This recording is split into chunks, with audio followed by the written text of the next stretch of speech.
Salut les cuistots, c'est Alex et bienvenue pour cette dernière vidéo de l'année qui va donc être un nouvel épisode d'ALV à la vôtre dans laquelle on va aborder l'avenir de WordPress et plus précisément ce qu'il va se passer pour WordPress en 2024.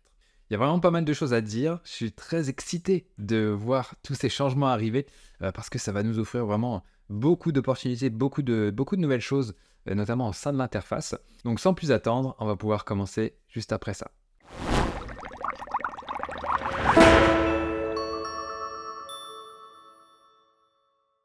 Alors, comme d'habitude, un épisode d'ALV oblige, celui ou celle qui devine ce qu'il y a à l'intérieur de mon joli mug, eh bien, remporte la formation de son choix sur WP Marmite Pro. Donc, j'attends vos propositions en commentaire sous cette vidéo, et donc le premier qui trouvera, eh bien, remportera la formation de son choix sur WP Marmite Pro. Sur ce, j'en bois un coup, et on va pouvoir attaquer. Je vais peut-être retirer ça aussi parce que ça commence à faire chaud, j'espère que j'ai pas des pluches. Aussi, j'ai des pluches ici. Hop. On va faire ça bien. Commençons maintenant. Alors avant de nous plonger dedans, je tenais à vous dire que chaque mois de décembre est organisée une conférence qui s'appelle State of the WordPress, où Matt Mullenweg, le cofondateur de WordPress, fait un bilan sur l'année écoulée et présente ce qu'il va se passer pour l'année à venir. Donc là, cette année, elle s'est passée à Madrid, en Espagne donc, et il y a pas mal de choses qui ont été dites. Mais je ne me base pas uniquement sur cette vidéo pour vous repartager ce qui va arriver pour WordPress en 2024, il y a pas mal de choses qui ont été publiées un petit peu ici et là. Et donc, j'ai fait un petit peu le travail de souris pour trouver tout ce qu'il y avait à trouver et vous partager tout ça. Alors, pour ceux qui ne sont pas encore au courant, WordPress évolue avec Gutenberg en ce moment depuis plusieurs années, même depuis 2018, si je ne dis pas de bêtises. Donc, ça va faire 6 ans, 5-6 ans. Et donc, cette évolution avec Gutenberg est divisée en plusieurs phases. Exactement, il y a 4 phases. La première phase, c'est la phase d'édition, avec tout ce qui est bloc. Vous savez, l'éditeur de bloc, tout ce que vous avez désormais au lieu de l'éditeur classique, pour ceux qui ont connu. Donc ça, c'était la première phase. La deuxième phase, c'était la phase de personnalisation. Là, on va pouvoir créer intégralement un site avec des blocs. Donc là, c'est tout ce qu'on appelle le full site editing ou l'éditeur de site. Maintenant, il y a eu plusieurs noms. Mais en gros, vous allez pouvoir modifier votre en-tête, votre pied de page, tous les templates, tous les modèles de page de votre site, vous allez pouvoir les modifier avec des blocs. Donc ça a été fait cette année et l'année dernière et l'année précédente aussi, donc 2022-2023. Donc là, il y a pas mal de choses qui ont été faites. Ça continue, enfin les 2 premières phases continuent d'être améliorées, il n'y a pas de souci. Mais là, on a attaqué la 3e phase qui concerne la collaboration. Donc là, je vais vous détailler un petit peu ce qui va se passer au cours de cette phase, principalement dans cette vidéo, mais grosso modo, il va y avoir des choses à la Google Docs où on va pouvoir modifier des contenus à plusieurs, et il y a des tas de workflows qui vont être modifiés, aussi l'apparence de l'administration qui va beaucoup changer. Enfin voilà, on va aborder ça ensemble.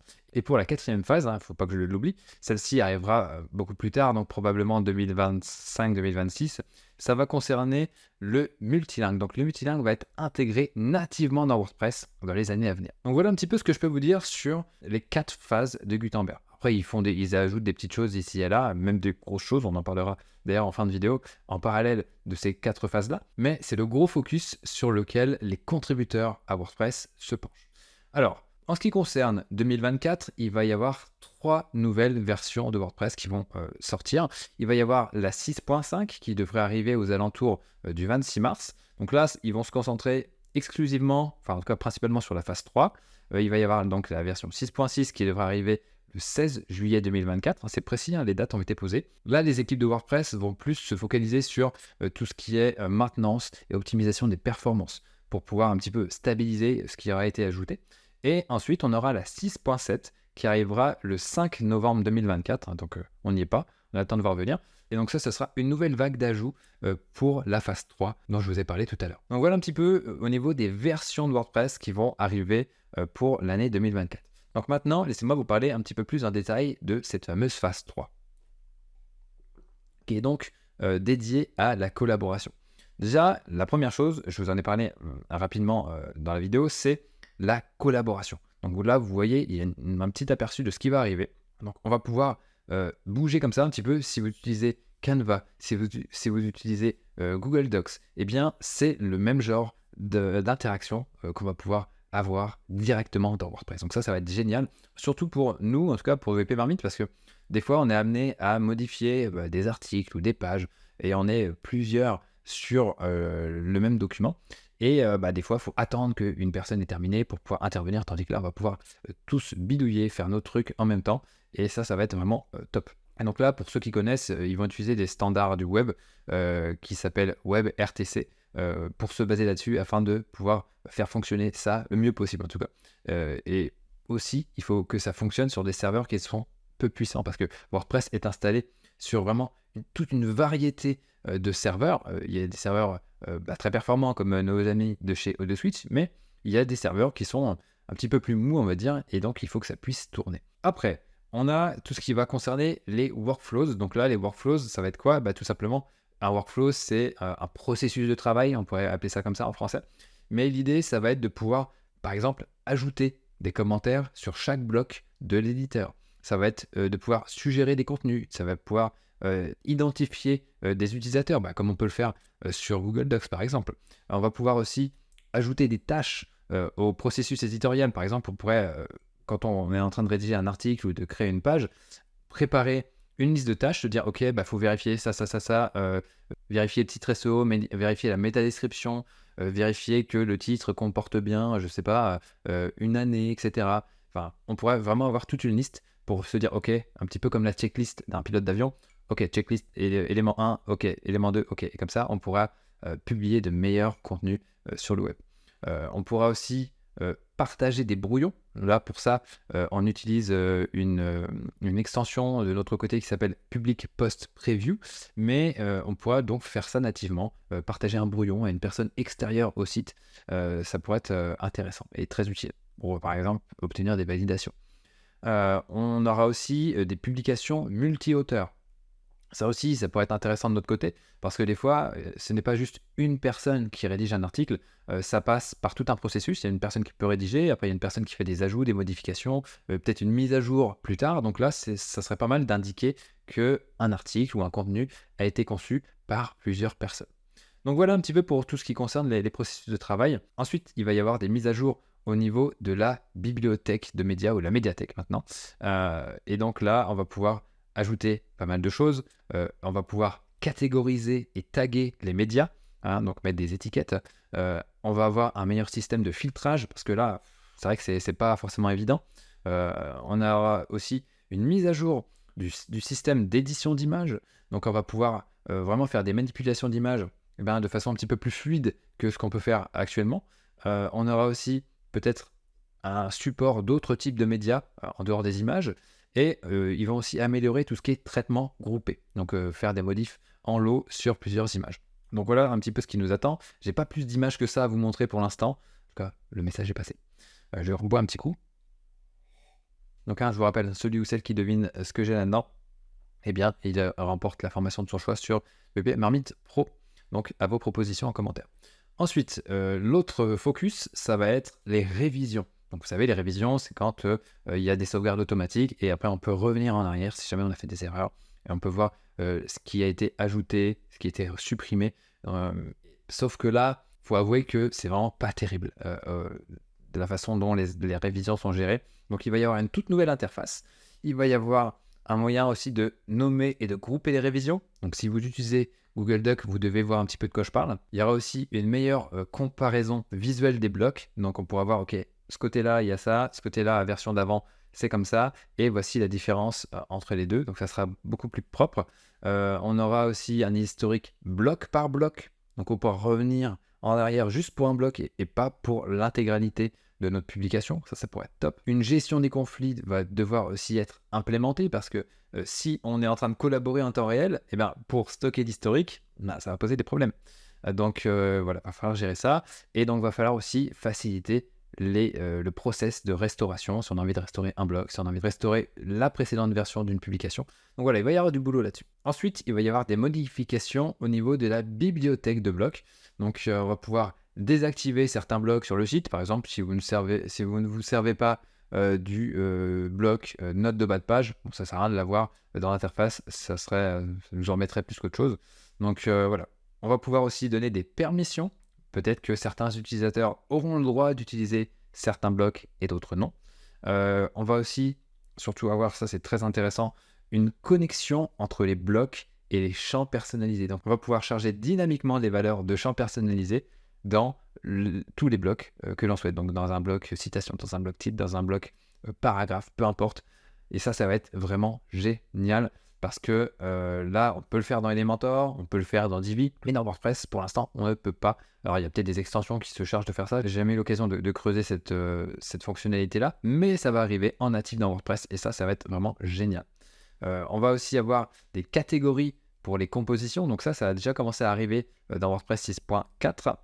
On aura aussi ce qu'on appelle des compositions partiellement synchronisées. Donc là, on est un petit peu technique. Donc pour rappel, les compositions, c'est quoi? C'est un ensemble de blocs qui forment une structure particulière, des structures préconçues qu'on va pouvoir insérer comme ça, un en-tête, un pied de page, une section portfolio, etc., etc. Et donc, on a aussi les compositions synchronisées. Donc là, c'est plus intéressant si vous avez, par exemple, comme sur le WP Marmite, des appels à l'action. Vous ajoutez une composition synchronisée et dès que vous modifiez n'importe quel réglage au sein de cette composition-là, eh bien, ça va se répercuter sur toutes les instances de cette composition que vous aurez insérées sur votre site. Donc, par exemple, ça peut être aussi un encart de newsletter ou un encart ou un appel à l'action voilà, pour s'inscrire à un newsletter.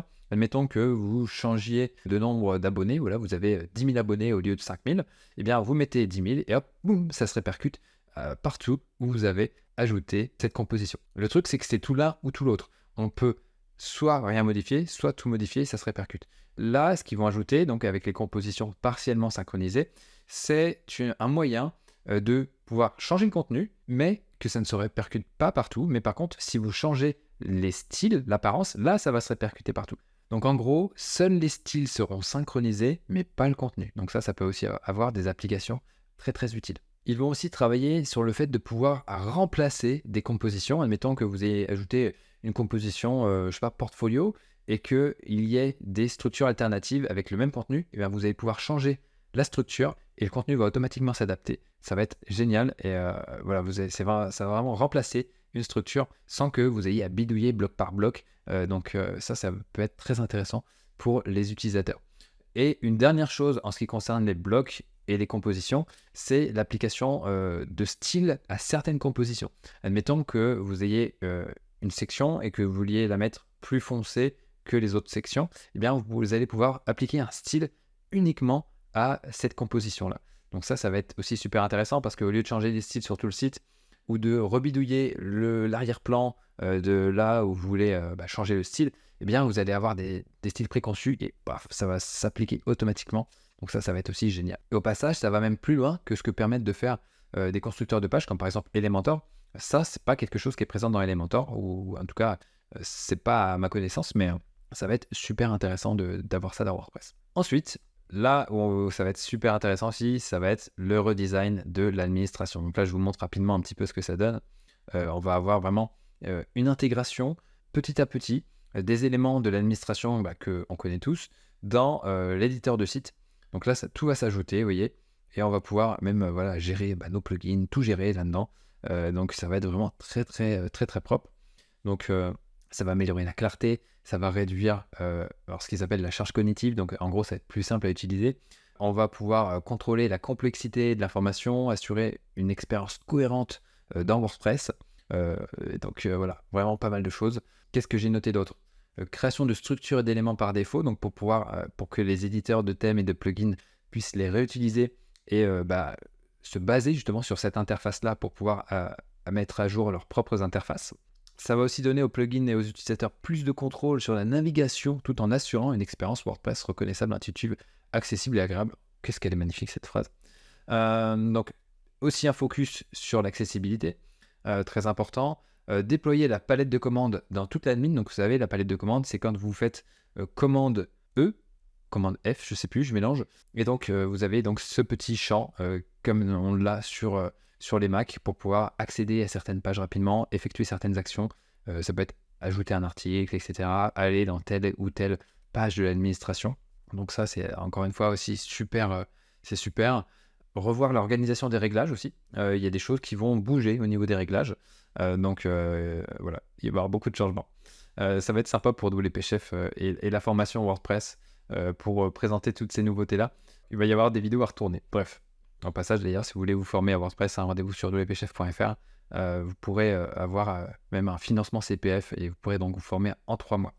Je continue de dérouler tout ça. Il va y avoir un système de notification. Ça, c'est quelque chose que je suis depuis un moment. Vous savez, dans WordPress, quand on est dans l'administration, on a les gros bandeaux qui sont en haut de chaque page qui s'affichent, qui nous affichent soit des pubs, soit qui nous demandent de mettre des notes, soit qui nous disent que notre licence est expirée, soit qui nous disent que une grosse mise à jour est importante. Enfin bref, il y a des choses, des fois ça s'empile et ça peut faire peur quand on a pas mal de plugins et que voilà, il y a des notifications de partout, donc on essaie de les supprimer, tac, tac, tac, tac, tac. Des fois, ça revient un peu en permanence. C'est très, très fatigant, ces notifications-là. Donc là, il va vraiment y avoir un système de notification. Peut-être qu'en haut à droite de l'écran, on aura des petites notifs comme ça et on pourra les parcourir et les cocher, comme sur, voilà, comme sur des réseaux sociaux, etc. Donc, vivement que ça arrive ce système-là parce que j'en ai marre des bandeaux comme ça qui s'affichent sur mon admin alors que j'ai rien demandé. Voilà, ce qu'ils vont aussi creuser, c'est les implications de tout ce que on vient de parler pour le multisite. Parce que, voilà, le multisite, c'est pas quelque chose que tout le monde utilise, mais il y a quand même pas mal de sites qui l'utilisent aussi. Donc, il faut aussi penser à eux. Et bien entendu, il faut penser à tout ce qui est rétrocompatibilité, parce que là, il y a plein de choses qui s'ajoutent, notamment avec une bonne couche de JavaScript. Mais il faut quand même que ça, on puisse mettre à jour d'un vieux WordPress à un nouveau WordPress, et que voilà, tout puisse fonctionner, même si tout le monde ne met pas forcément à jour son WordPress. Ce que je peux vous montrer d'autre aussi, c'est qu'ils vont travailler sur ce qu'ils appellent l'API d'interactivité pour avoir vraiment des sites hyper rapides. Donc là, regardez, là, c'est un site WordPress, regardez, c'est un chargement instantané. Donc là, je vais naviguer un petit peu. Tac. Vous voyez, c'est très très rapide. Quand on cherche un film, alors je vais taper vous voyez, ça s'affiche vraiment en temps réel. Donc la recherche très très rapide, un petit peu comme ce qu'on pourrait faire avec du Algolia, du coup natif dans WordPress. Donc ça va être vraiment super super rapide. Très très impatient de voir ça arriver. Il va aussi y avoir de l'intégration de l'IA dans WordPress. Donc par exemple, on va peut-être pouvoir créer des sites avec des prompts. Alors ça, pour l'instant, c'est expérimental, ce dont je vous parle. Mais en tout cas, ils ont montré une petite démo pour montrer un petit peu ce qu'il était possible de faire. Créer une boutique en ligne avec un formulaire de contact, etc. Et pour un site qui s'appelle Hola Madrid. Et donc, boum, ça a généré un site. Alors pour l'instant, ça reste basique, mais voilà, ça a installé WooCommerce, ça a installé un plugin de contact, ça a renommé certains éléments du site. Et donc, Matt parlait dans la conférence du fait de pouvoir interagir davantage avec son site pour pouvoir effectuer certaines actions ou certaines personnalisations.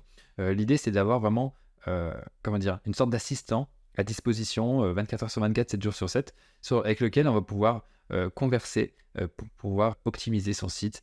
Voilà, le futur arrive très vite, donc hâte de voir ça aussi également. Alors, c'est pas fini.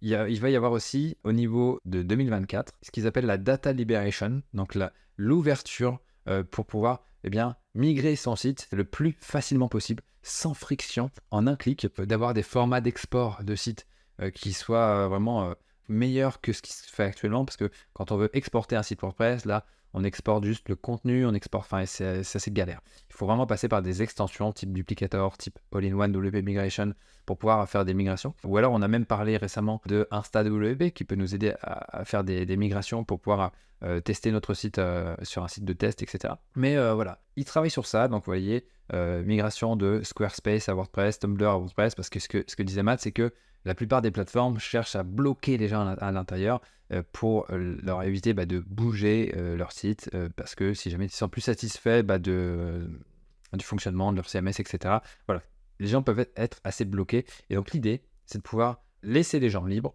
de bouger leur site s'ils le souhaitent. Donc de venir utiliser WordPress, ou alors même de quitter WordPress, peu importe. Et l'idée, c'est de faire en sorte que les gens soient libres avec leurs données et avec leur site. Et donc ça, je trouve ça super intéressant qu'ils creusent ça, notamment pour pouvoir faire des migrations en un clic assez facilement. Donc j'ai hâte de voir ce que ça va donner aussi à ce niveau-là.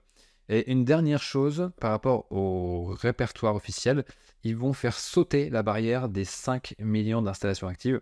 Là, c'est le nombre le plus élevé qu'on peut avoir pour un thème ou pour une extension. Là, c'est plus les extensions qui vont atteindre ce palier-là. Mais voilà, ça va sauter. Donc, je ne sais pas s'ils vont mettre 6, 7, 8, 9, 10 ou s'ils vont passer de 5 à 10, j'en sais rien. Mais en tout cas, ils vont travailler sur ça. J'ai vu ça dans les questions-réponses. Donc ça, c'est super intéressant parce qu'à l'époque, j'avais fait une vidéo là-dessus pour dire, voilà, pourquoi ça bloque à 5 millions. Et donc voilà, ça va sauter. Donc ça, c'est très cool. En tout cas, je vous ai dit plein de choses. J'aimerais juste terminer sur ce qui va arriver pour WordPress 6.5, donc pour le mois de mars 2024. Il y a donc cette histoire de composition partiellement synchronisée qui vont arriver. Donc en gros, seuls les styles seront synchronisés, mais le contenu ne le sera pas.